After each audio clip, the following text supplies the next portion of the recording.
Si Senator Bongo ang nanguna sa pinakabagong survey na inilabas ng Okta Research pagdating sa mga napipisil ng Pilipino na iuupo sa pagkasenador.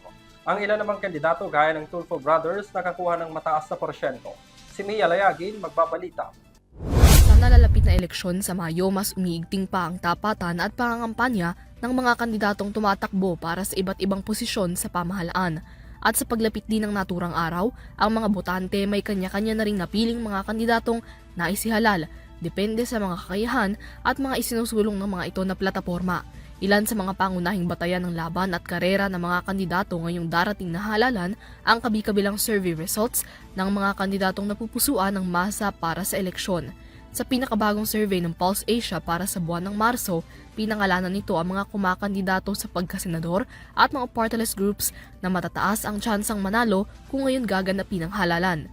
Patay sa March 2025 ulat ng Bayan Pre-Election Preferences ng Pulse Asia Research, nakakuha si incumbent Senator Bongo ng 61.9% na voter preference. Sa hiwalay na survey ng Okta Research na inilabas nitong Huwebes, sigurin ang nanguna sa naturang listahan. Sa resulta ng Pulse Asia Survey, nasa ikalawang pwesto si ACT-CIS Party-list Representative Erwin Tulfo na nakakuha ng 51.1% na boto sa survey, habang third rank naman si Senador Bato de la Rosa na may 48.7%.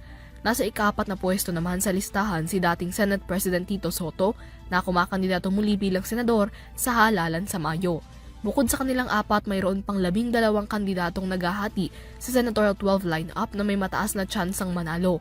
Batay sa rankings ng Pulse Asia, kabilang dito sina Senadora Pia Cayetano, Senador Bongo, dating Senador Ping Lacson, Willa Revillame, Ben Tulfo, Makati Mayor Abby Binay, Senador Lito Lapid, dating Senador Manny Pacquiao, Philip Salvador, Las Piñas City Representative Camille Villar, dating Senador Bam Aquino, at Sagip Party-list Representative Rodante Marcoleta. Samantala, batay sa parehong survey, 5 namang party-list groups ang lumabas na may mataas na tsansang makakuha ng 3 pwesto o upuan sa darating na eleksyon. Nangunguna rito ang Tingog Party List na may 6.11%, sinundan ng ACT-CIS na may 5.57%, Duterte Youth na may 4.74%, PPP Party List na may 4.64% at 4Ps na may 4.59%. Gaganapin ang 2025 national and local elections sa ika-12 ng Mayo.